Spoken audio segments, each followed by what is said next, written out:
Hey guys welcome back to my channel. अनेक दिन पर आबार ब्लग करছি। आज আমি এসেছি আসানসোল, কারণ আজ আমার মাসি মেসোর অ্যানিভার্সারি সেলিব্রেট হচ্ছে আসানসোল সিগনেচার হোটেলে। এখানকার অ্যাম্বিয়েন্সটা কিন্তু অনেক সুন্দর।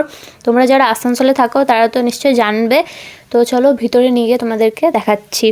তো গাইস এইখানে ভিতরটাও কিন্তু খুবই সুন্দর অ্যান্ড এখানকার সার্ভিসটাও খুব ভালো।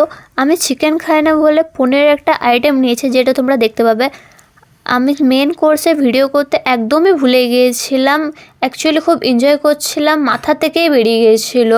তো যাই হোক, এটাই হচ্ছে আমার মাসি মেসো যাদের আজকে অ্যানিভার্সারি। তো আমরা খুব এনজয় করলাম, অনেক ডান্স করলাম, খুবই মজা লাগলো আজকের দিনটা। তো গাইস আমরা এরপর নিচে গেলাম। নিচে গিয়ে বাড়ি যাওয়ার আগে কিছু ফটো তুলে নিলাম কাজিনসরা মিলে। তো চলো এবারে পরে ব্লগে দেখা হচ্ছে। তো গাইস ব্লগটা ভালো লাগলে লাইক কমেন্ট শেয়ার করবে, সাবস্ক্রাইব করবে। Bye, love you all, tata.